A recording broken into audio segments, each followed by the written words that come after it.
You're listening to the Clutter Fairy Weekly, a weekly webcast and podcast brought to you by the Clutter Fairy in Houston, Texas. If you'd like to participate in one of our live webcasts, please visit cfhou.com/weekly. You'll find a calendar of upcoming webcasts, as well as instructions for joining the Zoom meeting via the app or by phone. We'd love to see you. That URL again is cfhou.com/weekly. Now here's the weekly episode. Enjoy. Hi, Clutter Fairy fans. This is the Clutter Fairy Weekly for January 13th, 2026. I'm your co-host, Ed Gumnick, and I'm speaking with Gayle Goddard, certified professional organizer and owner of the Clutter Fairy in Houston, Texas. And we also have a special guest, and we'll introduce her in just a moment. Hi, everybody. The Clutter Fairy Weekly is the webcast and podcast that digs deep into the clutter that piles up between you and the life you want to be living. We explore the habits and behaviors that lead to clutter, and we suggest strategies to slow the accumulation, reduce the collections, and comfortably manage the stuff we decide to keep. If you're new to our Zoom meeting, we want to let you know that you can share your comments and questions via the chat, and I'll try to make sure Gayle addresses them before we move on to another topic. You can also use the raise hand feature if you'd like to let us know that you want to ask a question or comment yourself via audio or video. And we're streaming the webcast live on Facebook, so you can share questions and comments there, and I'll relay them to Gayle and Karen. We're going to start, as we usually do, by talking about last week's weekly tittle, which was called Set Project Priorities. The assignment was to review your project list to select key priorities for the start of 2026. Let's hear from our participants in Zoom and on Facebook who inventoried and ranked their decluttering and organizing projects this week. Please let us know in the comments. Longtime participant and commenter Roz shared a detailed report. It was not specifically about this tittle, but it's very much on topic, so I wanted to share it with you. This is what she learned about herself and her process in 2025. Roz writes, "What I learned in 2025, to be more vigilant in noticing my assumptions about stuff, what I think I need, how many I need, how I really prepare food." She says, This is a good one. I am not at this time going to prepare the elaborate Indian food I think I will do, etc. She learned to be more internally flexible so I can easily adapt to the reality that I feel the cold more. I'm doing great. Lots of experiments with warm clothes and bedding. To settle into not stocking up because things are always changing. Mm-hmm. To begin the process of letting go of the conviction and knee-jerk reaction that it is my personal responsibility, literally, to fix everything for everybody. Concurrent with being more aware of what I really am not capable of doing. To listen better to people, both what they say and how they say it. And to notice I feel exhausted just making this list. These are really important realizations to notice about yourself. I really like the list.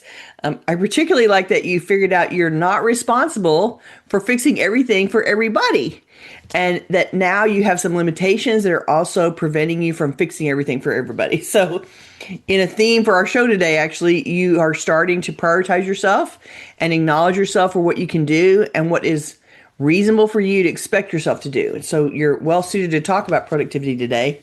And I think that it is so important to recognize that's like a base level recognition. I think I'm supposed to do everything for everybody, but actually I'm not supposed to do everything for everybody. I can modify my task list. I can modify the things that I'm going to plan on doing, and take out. I surrender myself and my to-do list to everybody else for all the things that they need to get done instead, and worry about my own. And I think that's a perfect way to start the year. That's a perfect filter to do everything that you're going to do this year. Good job. Thanks for the share. Jane in California says, "Thanks for the motivation. I made a list of decluttering and other projects and prioritized them. The garage is, of course, an ongoing project. Another big one will be a backyard/patio declutter. Ooh, that's a good one. This is moving forward. The landscape company was out to give a quote for pet turf yesterday. Love that this is moving forward." That's awesome.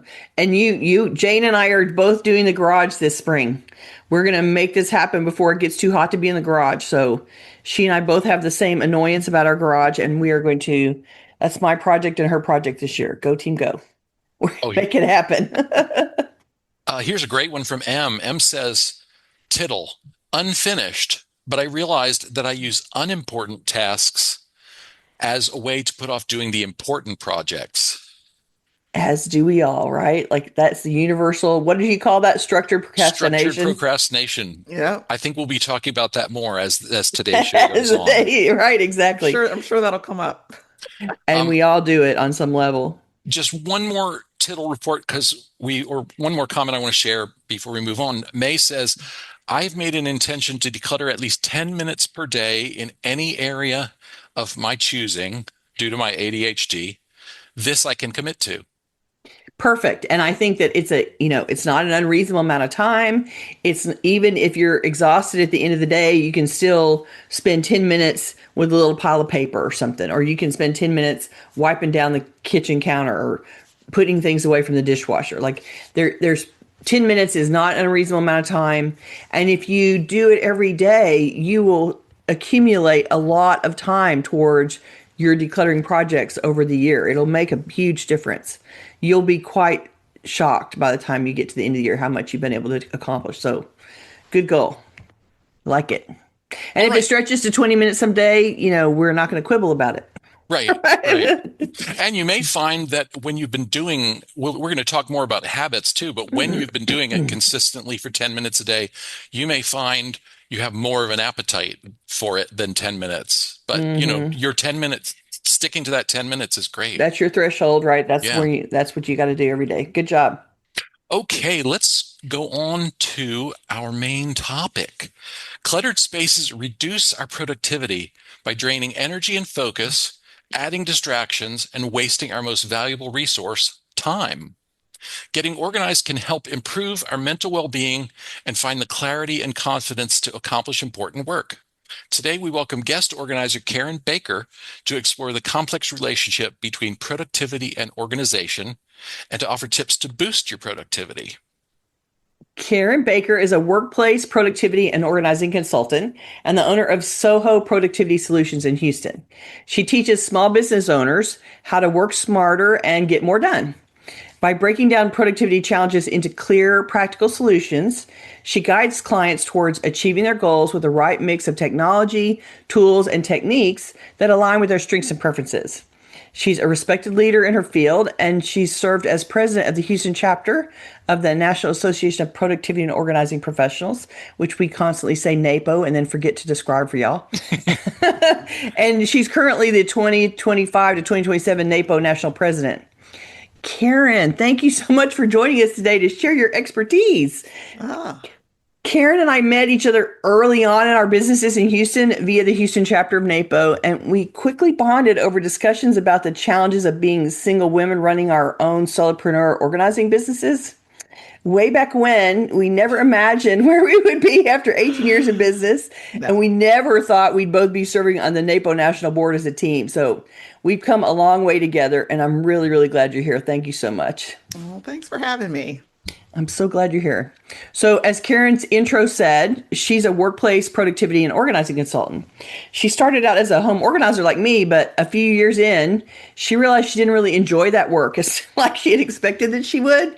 So she discovered and said that she was quite interested in productivity techniques, and she enjoyed helping clients with organizing their workflows and processes in their offices. So she shifted gears in 2011 and has been offering those services ever since. So when Ed and I realized it was time to talk about productivity and time management, I knew exactly who I would beg to cover the topic with us. Of course, we created a survey for you all, and we pulled your answers for Karen and I to discuss. So let's jump right into it. Okay, we asked our audience to describe a day on which you were busy, but you still felt as if you didn't accomplish what mattered most. Don't you just hate that feeling? Like when you go through the process of, I thought I was going to do something today, and you never even got to the first thing on your list. Hate that. Selena says that description applies to most days during the last semester. where I worked on average 60 hours per week plus some extra office work. Mm. So it was just work, work, work. Dirty dishes waiting for a week, laundry rotting in the machine because I fell asleep before I could hang it, and so on. Ugh. Ridiculous. But I'm doing it only just now to earn a few extra down payments on my loan. Karen has some Yeah. commentary. What do you think? Oh man, I can really relate to this with, when you have these crazy work schedules and, I have learned they require like some pre-planning and sometimes like some delegation.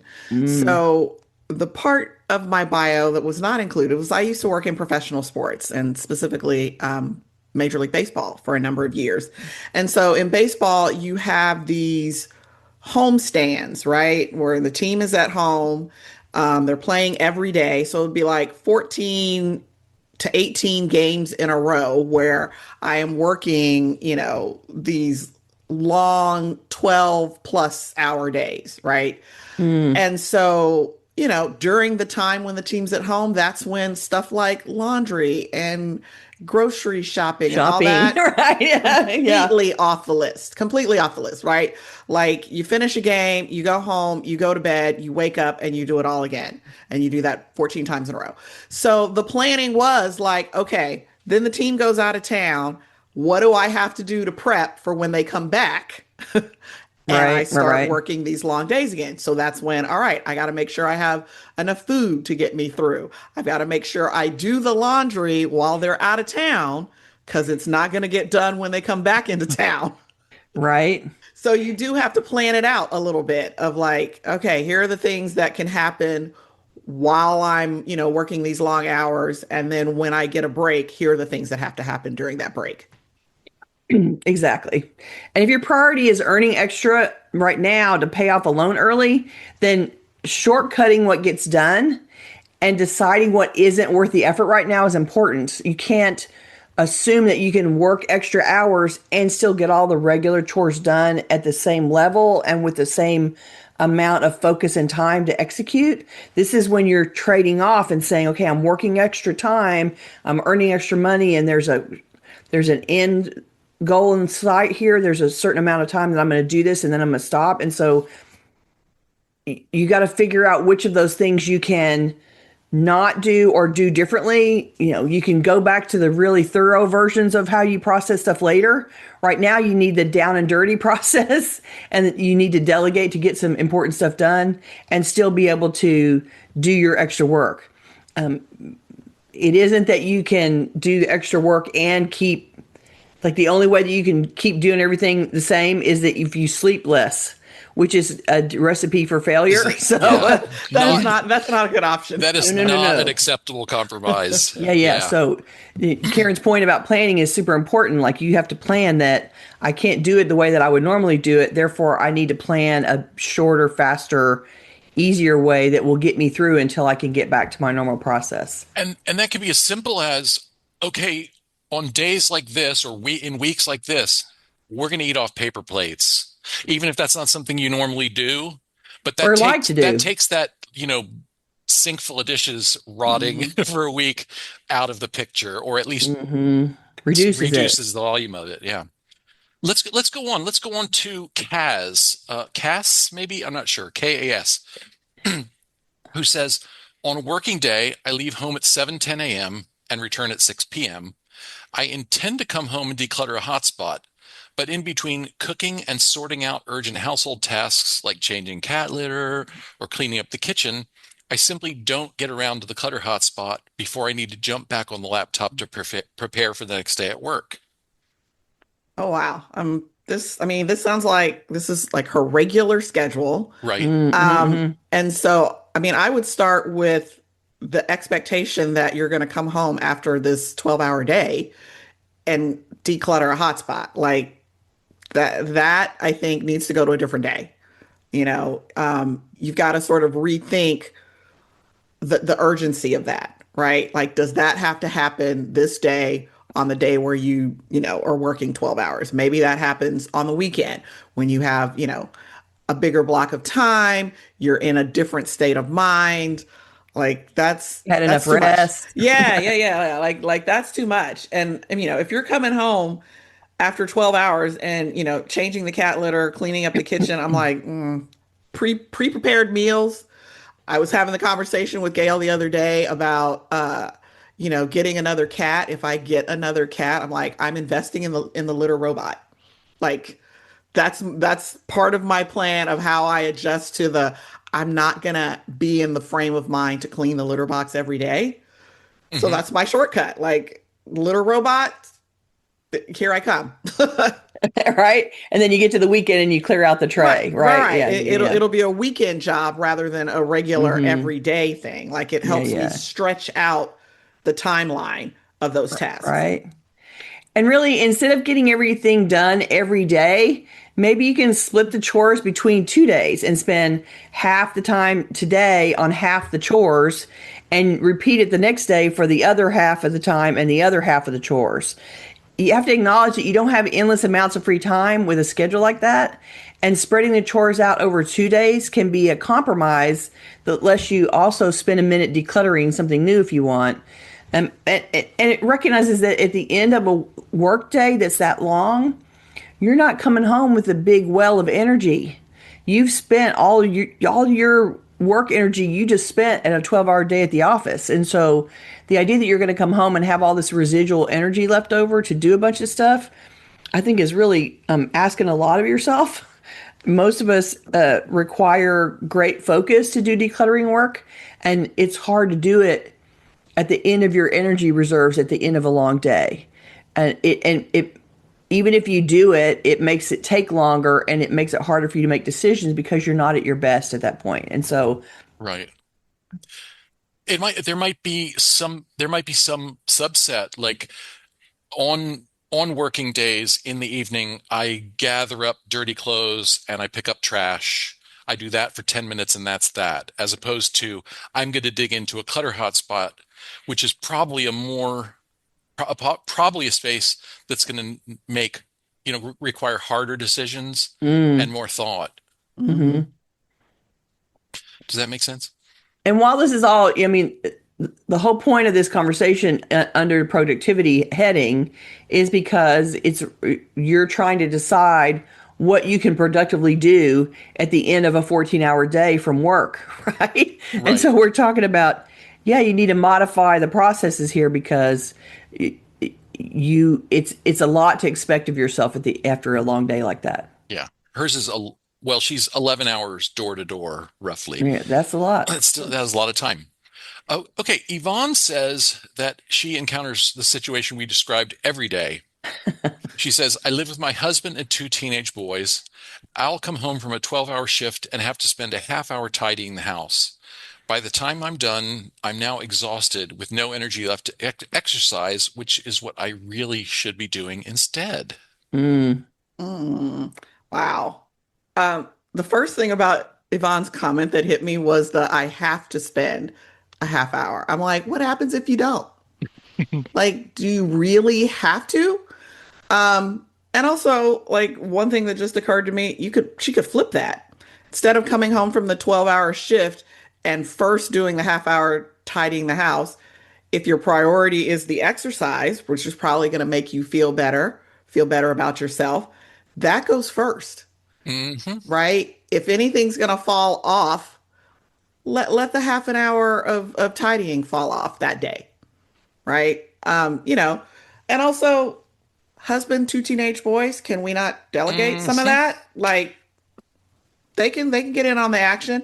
If it takes you 30 minutes by yourself, if everybody's working on that, what is that? 5 minutes, maybe 10 minutes? Mm-hmm. Yeah. Each. Like they're living there too. They have part of the accountability for keeping it up.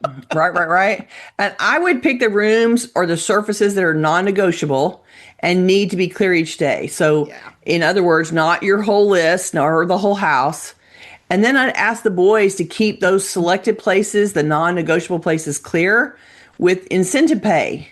You can give them pizza, you can give them cash. Keep those spaces clear for a week and you get pizza on Saturday. Clear for 2 weeks, get you an allowance.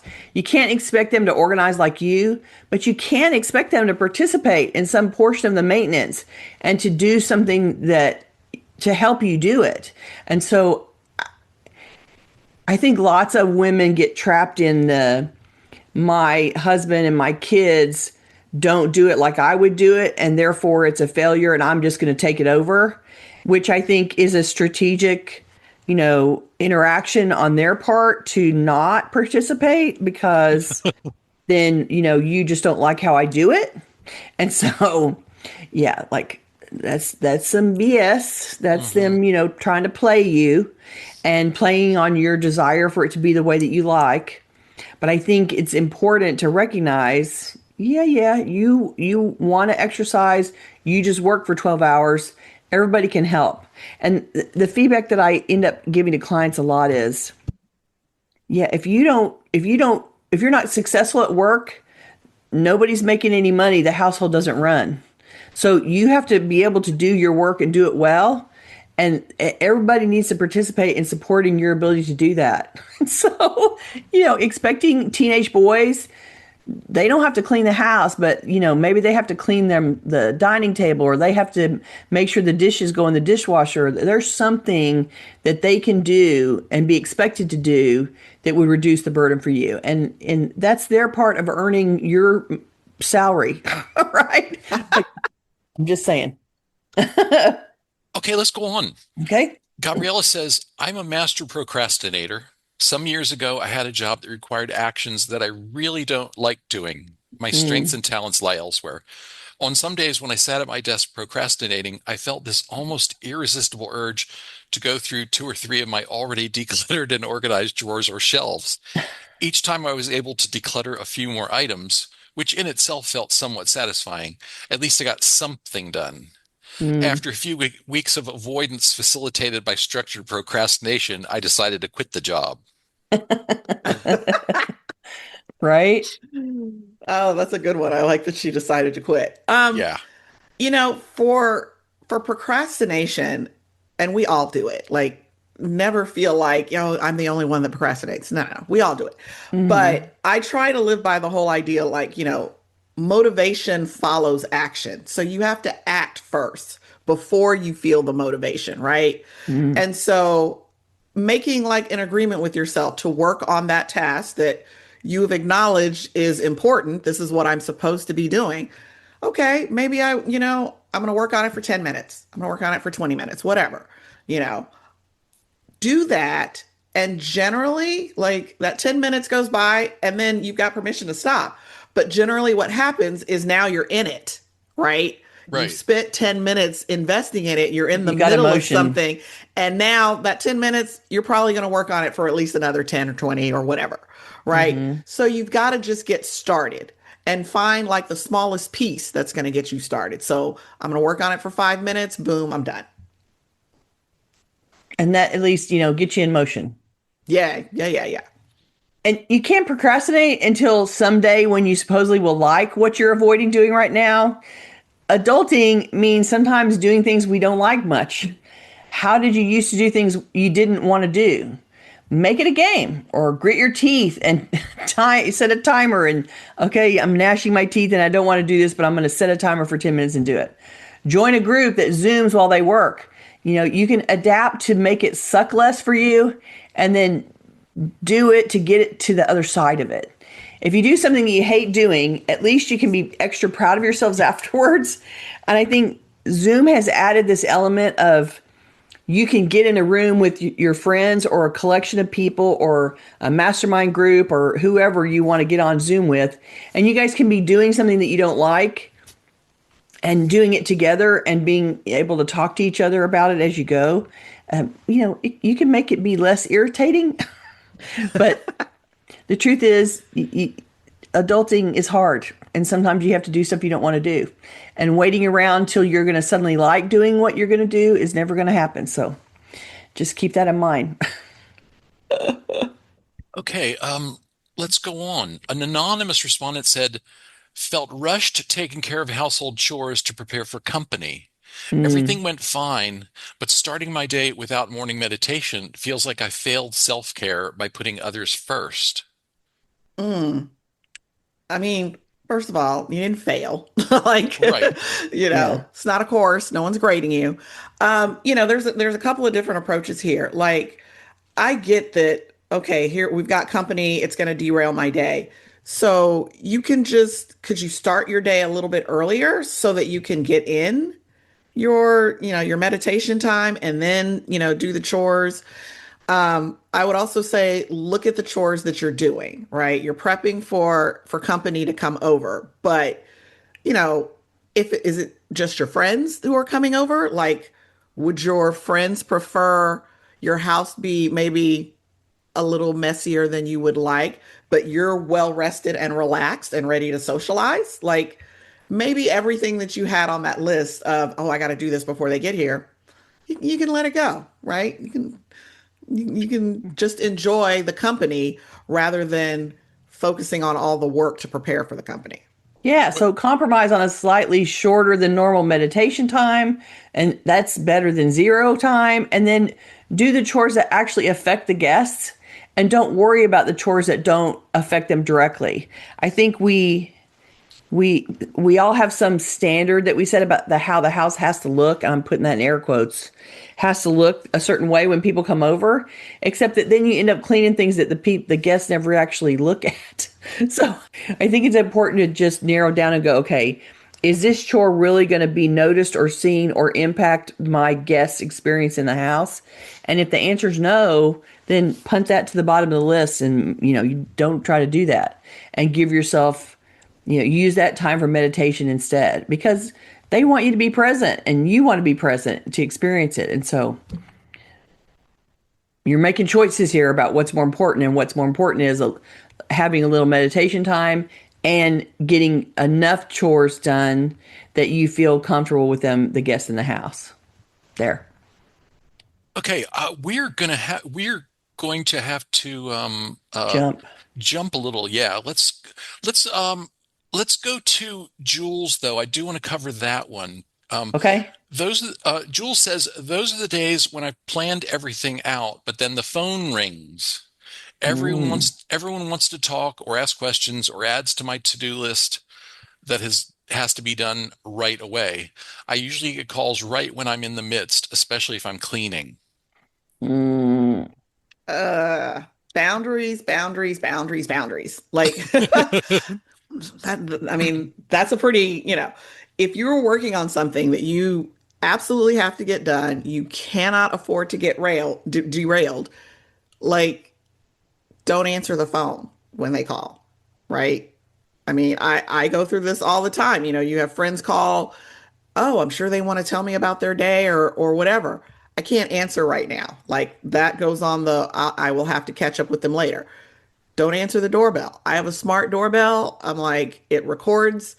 You can knock, you can leave a message through the doorbell. Like, I have to hold that space to do the things that I need to do and then catch up with people later, And that it's a hard habit to break, right? Like, there's a certain amount of urgency to a ringing phone, but Mm. that's why Yeah. you can, silence them these days. Yes. And a chiming email inbox. Oh, turn that off. You have to turn that off. You Turn that off. don't let your email tell you when a new one comes in, and don't let it check every, 2 minutes. You don't need it, and it's going to derail you. It's going Yeah. to distract you completely. I had to Um, turn off the alerts for my email, and now what I have set times that I check my email that I feel comfortable of, like, okay, if some fire is popping off somewhere, I check my email maybe every 4 hours. It can wait for 4 hours, right? Like, Yeah. the and house and is that's not how I actually do it. burning down. Yeah, Right. yeah. Okay. Our second survey question, we asked our viewers and listeners, what challenges keep you from getting things done? Jane says, unrealistic expectations and competing priorities are my biggest challenges. Oh, yeah. Learning how to prioritize is probably one of the most essential skills for being productive, right? Mm. Because you can't do it all. So you've got to figure out what matters most. And there's different ways that you can prioritize according to, you know, you prioritizing family, you're prioritizing, your role as a worker. You can prioritize by context, right? What are the things that I can do right now as I am sitting at home and I have access to my computer? What are the things that I can do, sitting in the doctor's office with my smartphone, right? Those are different ways to prioritize.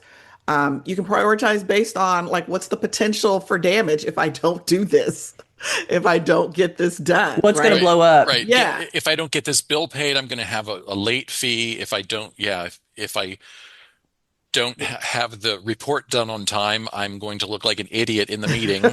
Yeah, Right. I might lose my job, right? Like right. that's gonna move it up and down your priority list. And then I would Mhm. say also like learning to reset your expectations. That's also like an exercise in prioritization. Like if you know it's an unrealistic expectation, and that's half the battle, like you got to talk yourself down from it. Does that part of it really have to get done? Does it have to get done in that way? You've got to have that conversation with yourself to find out where it really should fall on your list. And I know it feels weird to give up those rosy expectations of what you can or you hope that you can get done, but it's worth it to try and stay realistic. Set some really laughably low expectations and then work until you get things to that point and feel the win that, oh, I met this really low bar and see if you can get the low expectation done. And next time you might be able to do a little bit more. I think we all have the idea, the creative idea that we're going to achieve this really big expected target, and we don't account for a million other factors that are going to prevent us from reaching that perfect expectation. And so, adjusting your expectations is one way to A, accomplish the expectation, and B, not feel like you're a failure. Who described themselves as a failure earlier? It's not, that's not really what's happening. You're not failing. You're not accomplishing really big, huge expectations that don't make sense with where you're coming from. So learning to adjust that is super helpful. Okay, Ruth answered her challenges are one, procrastination, two, feeling time, three, distractions that are more fun, and four, feeling overwhelmed. And I had to look up feeling time. I was like, I'm not. I've heard people say that, and it's referring to time perception, our experience, our subjective experience of how time passes. And Mm. so feeling time means when I'm doing something, when I'm bored, time slows down. And, when I'm doing something I love, time speeds up and so on. Hmm. Yeah. And the way to manage that is either visible or like audible alarms, right? Clocks and alarms that either show you how the time is passing or that ring. So, one of the things I've started to do because I have recently gotten into the habit of going down like social media black holes is I set the alarm for, okay, I'm gonna, goof around on Facebook for 15 minutes. That's how much time I've decided. And then I set the alarm. And yeah, the time perception is real because when that alarm goes off and I'm like, wait, I just started. But I set the alarm. Okay, my time's up. Time for me to like pull myself out of the hole and do what I need to do. Yeah, And there's an experiment you can do, which is say that you're going to spend 10 minutes on Facebook and spend 10 minutes and set a timer. And then on another day, say you're going to spend 10 minutes on Facebook and don't set a timer. Just go until you think 10 minutes have gone by and then check what time it really is, how much time Yeah. you really spent, and you'll be astonished at because how far off you are it's going to be, Yeah. like 23 minutes or 37 minutes.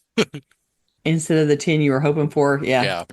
Yeah, you can absolutely. you can run those kinds of experiments on things like, how long it takes you to get dressed and get out the door in the morning, Oh, right, right? A right. lot of people underestimate just how long I'll be in and out in 15 minutes. Oh, so in 15 minutes you're gonna brush your teeth, wash your face, do your hair, get dressed, pack your bag, all of those Grab things. breakfast, Right. Like, no. fill your Time that water and see how long bottle. it really takes you. And, I do want to say too, if Ruth is describing herself as ADHD, she doesn't say that, but the concept of feeling time is lost on ADHD people. It is part of the makeup of someone who's got ADHD brain processes, that they don't feel the passage of time like someone who's neurotypical does. And so they're really fighting a deficit there, about their brain just works differently. And so, yeah, time blindness uh, the addition of visible clocks where you can see the time elapsing visually with a sleeve, or the audible clocks that are reminding you, oh yeah, you thought it's only been 2 minutes, but it's actually been 10. Like that's how you adapt your processes for, I don't notice, I'm blind about the passage of time. And all of these alarms and clock things are supposed to help you stay on top of it, even though you can't rely on your own brain to tell you. And I know that I notice the passage of time, and I feel myself thinking, okay, it's already been 15 minutes, or I can tell that I'm getting close to the deadline, or I'm close to when the client appointment's done. Like, I'm constantly checking in with myself about the movement of time as I work. And I realize that that's a skill that I have because I'm more neurotypical, that someone else doesn't have. And so I sort of have that experience regularly of how, I rely on the fact that I can tell that time is moving and I'm paying attention to that. And if somebody doesn't have that skill set, that would, you really have to adapt for that to be able to Mm-hmm. function. Super important. I want to hit a couple of quick comments from the chat. Okay. Deborah Deborah said, this is to, I forget who it was, who has the two teenage sons. Yeah. Deborah says, expect from boys what you would expect from girls. That's a Boys very and good moms point. of boys need to step up. Right. Absolutely. Yeah, that's what my mom did. My mom expected just as much from us. Our rooms had to be maintained the same way. In fact, we kind of actually did better than most of our sisters, but that's a separate And issue. there was six of y'all. Like, in order for Yeah. her to manage that family, y'all had to participate. There was no her doing that whole house and all y'all stuff for 8 people. Yeah. And so she absolutely needed the support, and thank God she was willing to go get it. Okay, here's one. I don't know if we can help with this, but I'll be interested to hear what Karen has to say. Summer asked, can you please address a work quandary? I work remotely, and my Microsoft Teams chat drives me bananas. Unfortunately, my company requires I be logged in, but I hate the fact that I can be interrupted any time. Hmm. I am ADD, and this has had a very negative effect on my productivity. Yeah. I mean, I don't use Teams specifically frequently, but most of those kinds of communication platforms have settings where you can tell people I'm doing deep work. I'm in a meeting. So you can set different things to tell people, don't disturb You're me. sort of like your status, Yeah, right? yeah, Like, yeah. You set your status. You can also, I mean, it can be difficult having conversations with people who have different expectations, and you've got to make sure that they understand, here's how I work, right? I need the time block from 10 to 12 to do this. Can you please contact me on Teams from, after 1, kind of thing. Like, you have those conversations to make sure everyone knows how you work best. And then you also compromise, like, what are their needs? If they need to talk to you because their schedule requires it, then y'all can work that out. So, but yeah, I would say have conversations with people about, like, you can't reach out to me at this time. Or if it's a boss, right? Because your boss, if they say they need to talk to you, then the conversation is more about, okay, but in order for me to be there and respond to you, this project that you gave me is gonna go longer. Is that what you want? Right? Let the Yeah. boss set the priorities. Which one do you want? We can't have both. Well, and if you have to be logged into the chat, it occurred to me that you could go into the chat, like if you use a time block, like Karen's talking about, I need to work from 10 to 2 on this project. Go into the chat at 10 and say, and check your status to be I'm working, I'm doing work, and that's probably a default like checkbox or something, so that it changes your status. And then you can go into the chat and say, I'm working on this project, I'll be available at noon, and then get back out of the chat. And so you can just sort of announce to people, so you're setting the boundary, you're showing your status as deep work, you make a note in the chat that says you're available at noon, and then when people come in, maybe if they're monitoring that, they'll see it when you post it, or if they come into the chat to ask you something and you're going to see the comment there, and maybe they can put something in there and not expect an immediate response because you've already said you're not going to be available till noon. And so it's all about, setting your boundaries around when you're going to respond and when you're not.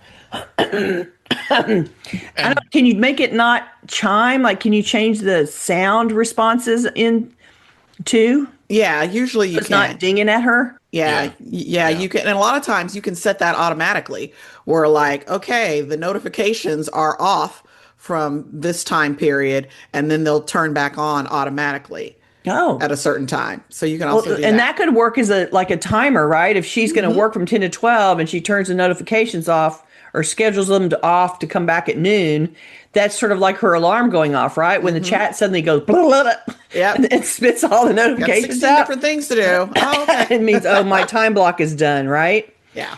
No, that would work. That could work. Cool. Thank you. Okay, let's go on. An anonymous respondent answered the question about challenges by saying procrastination and chronic fatigue are most common reasons. Yeah. Dealing with fatigue and health issues, I feel like you really have to focus on your self-awareness of your situation and maintaining boundaries. I went through probably a good year and a half, 2 year period where I had health struggles, and trying to go see clients while I'm dealing with those health struggles, I had to space it out, right? Like, no more, let me do multiple clients in a day. I had to understand that, okay, I've got to see this client on this day. I know if I spend 3 hours with this client, I'm not going to be able to I'm do wiped anything that out. after. Yeah, I can't do anything that afternoon because I have to go home and rest, right? Hmm. Or I would build in, okay, this day is my day of rest. I can't do client work on that day, right? I can only do things that I can do while I'm laying down in bed and recuperating and recharging from other things. So, having that awareness of what your limitations are and finding the different ways to work around it is really what you're going to need to do. Yeah. Okay, for our next survey question, we asked our audience to describe a project on which you struggle to start or to finish. Yvonne said, I tend sometimes to exaggerate the complexity of a project. If I think it will be too complicated or take too long, I'll procrastinate instead of just starting. More often than not, when I do start, it ends up not being as bad as I initially thought. I do this one a lot. I make it more complicated. And so what is when I'm avoiding it, right? Because I'm like, oh my God, it's going to take forever. I don't have time. My first step is let me research it, find out what all the steps are. Because in my mind, I'm thinking, because that's going to tell me how I have to break it up, right? Mm-hmm. Generally, I do the research and it's like, oh, there's not, 16 components to this. There's three. Oh, okay. Well, let me, do component one, and this will be done by today or by the end of the week and not the 2 weeks I envisioned. So it's a little bit of a twist on, what I was saying earlier about, taking action leads to the motivation, right? You've got to take Mm-hmm. an action, however small. And my small action is let me research it and find out exactly what all the steps are. Yeah. Right. And go ahead, Ed. I was going to say, everybody who watches our show knows I'm a big fan of Getting Things Done by David Allen. Yeah, yeah. And for me, one of the most important lessons of that book and his suggestions for managing your time and tasks is focus on the next action For every project that you're trying to accomplish, you don't need to know everything you're going to do. You only need to know the next thing you're going to do. And so if you want to have the roof replaced, you don't need to know all the steps that's going to be. That's going to be a big project. You may have to borrow money, you may have to, max out a credit card, whatever. The first step is look for the names of some roofers, or the first step could be ask these two friends who Who got had their their roof roofs done last replaced year? recently. That's your first step. Put that on your to-do list and don't obsess about what happens after that until you've done it. Because, that next step is the first thing you have to do anyway. Exactly. I literally just had my roof done.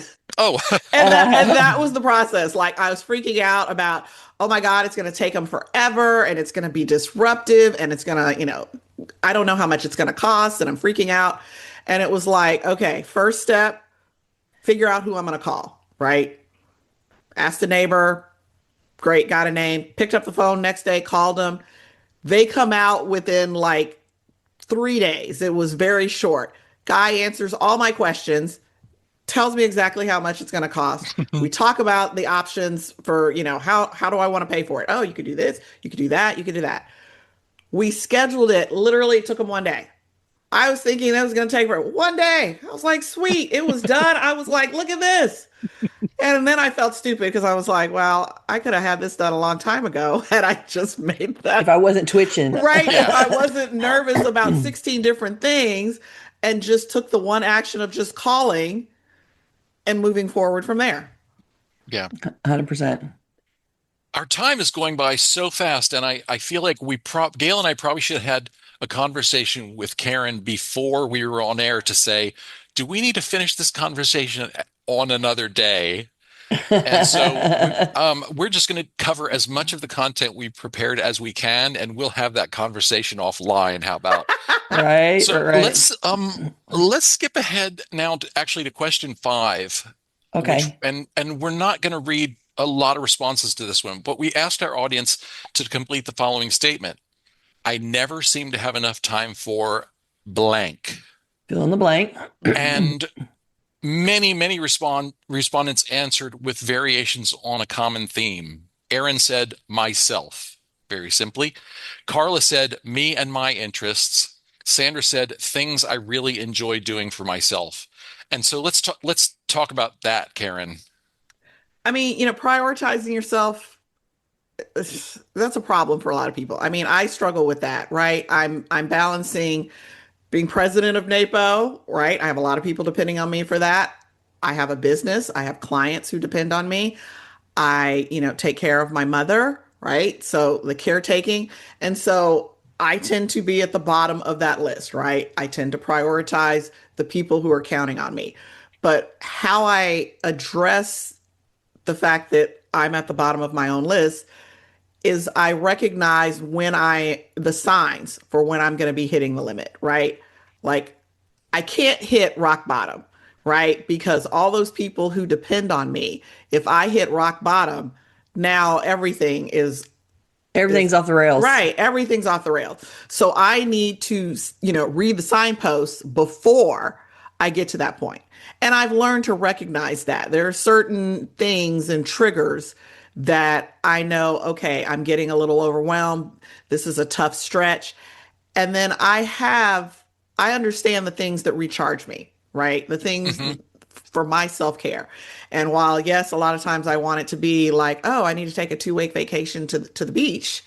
Generally, Generally, don't all get that. Right. That's not going to happen. So I also have the list of self-care items that recharge me quickly, right? One of them is reading. So one of the first things I do when I know I need to recharge myself is make time. Like, okay, when I go to bed, I'm going to spend 30 minutes reading a, just for fun book, right? Or if I'm driving to a client, I have a special playlist that gets me all recharged and energetic and fired up, right? That's when I start pulling those things out, is when I'm seeing the signposts of I need to take a little more time for myself. And so there's short Here, 30 minutes here, the 30-minute drive, those kinds of things. And that keeps me from getting to the point where it all just hits rock bottom. Right? One of the things that Nancy said here is, I never seem to have enough stamina to get things done all at once. And I'm going to say, you can't get things done all at once. And prioritizing everything else over yourself means that you are going to burn yourself out. If you always choose others and you always choose others to-dos and other demands and don't pay any attention to yourself, you're going to burn out. You're going to then fail in your stated goal of supporting or responding to these people that depend on you. And so you're going to feel bad either way. So you might as well take the time out. Like Karen said, when you're noticing that you're stretching yourself a little thin, before you cave out, stop and give yourself some time and space. Make that be part of recognizing that that is part of you continuing to do and serve the people that you are beholden to. You still got to go to work. You still got to work, right? Or you still have to get your mother to the doctor's appointment. And so accomplishing all of the things that you intend to accomplish, taking care of yourself is in service to you continuing to do that. And so don't see it as, if I give myself any time or prioritize my own rest and recovery in any way, I'm not doing what I'm supposed to be doing. It's like, yes, you are, because you are keeping you in the game. If you crash out, you're out of the game completely. So taking care of yourself is part of you continuing to meet the expectations of the places that you're committed. I still got to show up for the treasurer's meeting, no matter how I'm feeling, right? I still have to go to my client this afternoon, even though I have a bunch of things to get done. And so I have to make time. I have to go to bed at a reasonable time. I have to make sure that I get some fuel for lunchtime today. There's things that you need to do to take care of yourself, and don't judge yourself for picking yourself, because doing things that keep you going and keep you feeling okay is ultimately still in service to getting the things done that you require to do for a living or for your clients or for your family. You got to be able to show up for that, and you can't drag yourself through the ground until you collapse and then not be present. It's not a good plan. Okay. Our last survey question was, what question would you like us to ask Karen during the live webcast? So let's try to get to at least a few of these. I love this first one. And I Yes. was like, this one, I can't wait to hear what Karen has to say. An anonymous respondent asked us, how do you do everything? And the everything was in quotation marks. You don't. Like, that is a very, to the point answer. And, once again, we've all got productivity is all about what you need to get done, what your goals are, right? And I had to make peace with the fact that there will never be enough time or energy from me to do all of the things that I want to do, right? I got a million. I want to learn a different language. I want to learn how to change the oil in my car. I want to, I want to learn how to fly a plane, like all these different things, right? I want to repaint the wall. Right. Like there's a million, aspirational goals. You can't do it all. Like you just got to make peace with that. And so what you can do is prioritize. What you can do is decide, what's my goal now, right? So now I'm learning Spanish, right? My goal to eventually learn how to play an instrument is on hold until, I either have mastered Spanish or decide that is not my goal anymore. Or I've done enough towards Spanish, right? Yeah, yeah. And the thing with people setting sort of these aspirational goals is, a lot of times too, they start preparing for that goal in the future, and they start buying things or setting things up for the goal in the future. And it's like, you can't do that, right? Like it is This very difficult to anticipate your future self and your future life, right? So any purchases or, big moves will have to wait until that particular goal is on the front burner. Yeah, this 100%. is where all those treadmills that Gail has to take clothes, half semi-used clothes off of Right? come from. This is where Things they originate. things standing boxes sitting on the treadmill. Yeah, yeah, 100%. Oh my goodness. Absolutely. And really everything is just not possible. Important things, priority things, most necessary things. You got to aim for that. And a few of the other things will sneakily get done along the way, but you should aim for the things that truly are the most needed for your life and your goals and your needs. And and recognize that we're like super creative people. Our brains are very creative. We can come up with a million things that we're going to do, in air quotes, that we want to do, that we're interested in, and we're focused on. And your brain is going to come up with a much longer list than you can actually execute. So just know that your brain is very, fertile, and, and it's going to keep making that list longer, even though you can't actually do all the things you come up with. So you're going to have some ideas that just don't ever come to the front of to the top burner. And that's okay. You're just being creative. Um, Karen, I'm going to let you pick which one would you like to answer next if we have only time for a couple more. Oh, let's see. How about Kim? Do you have any books you can recommend about Oh, yeah, that's a productivity good for one. ADHD sufferers? Well, first of all, there is a book called The ADHD Productivity Manual by Dr. Ari Tuckman. I have not read it yet. I actually just purchased it a couple days ago. Right. Haven't gotten around to reading it yet. It's going to go on my to-do list. But I have heard Dr. Tuckman speak several times, and he is fantastic at explaining, here's how the ADHD brain works, Mm-hmm. and here's the approaches to get you where you need to be. He's presented to NAPO several times at Uh-huh. conferences, and he is very well versed in the topic. Yeah, So, and several people have mentioned him in our meetups before. hmm Dr. hmm Tuckman. Yeah. I would also say Faster Than Normal by Peter Shankman. He is a businessman, lives in New York City, is ADHD. And his book really, he's really great at covering sort of all of the creative solutions, right? Of understanding how he works best and creating an environment that allows him to get the things done that he needs to get done, right? as an ADHD brain. Yes, yes. And it's fascinating because, he has, workarounds and routines and habits that I would have never thought of. But because he's put in the time to understand how he needs to work and really have a big picture view of different options to help him get there, it's great for inspiration. Yeah, yeah. What else? Okay. Are we You done? mentioned a couple others, and you know what? I'm going to put all the books you recommended in the show notes for today's Okay, show perfect. so that people can check into those. And I think we have to pretty much leave it there. Let's talk about upcoming episodes. We will be back next week at the usual time, Tuesday, January 20th. Bathrooms are typically a small room that plays a huge role in our health, hygiene, appearance, and relaxation.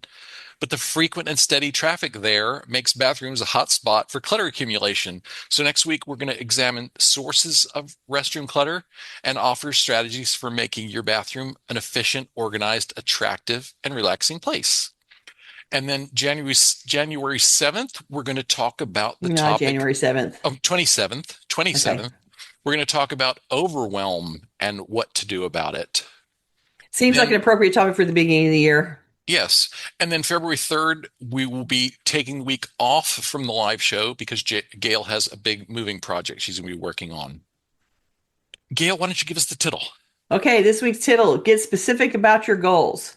This week's assignment is to dig deeper into one of your priorities to make sure that your goals are clear, realistic, and in service to that priority. Identify an area of focus in your life that you consider one of your highest priorities. For example, it's important to me to care for my elderly mother. Write down specific goals that will help you serve this priority. Some examples would be, I'll visit mom regularly so I can keep close tabs on her health and the level of satisfaction with her life. I'll seek out caregivers with the skills to assist with mom's care in the areas that I can't cover. I'll read that book I bought about caring for your elderly parents. These are examples of how you can focus on that priority of taking care of your mom. Think about situations in the past that diverted you or derailed you from your focus on this priority. For example, mom called on Friday to tell me she wanted to have the whole family over for dinner on Saturday or Sunday. So that became the project for my whole weekend. I had to drop everything and make a trip to Sephora for the exact shampoo that mom couldn't live without for a couple of days. So those might be situations that derail you from being able to plan and be productive around really taking care of her.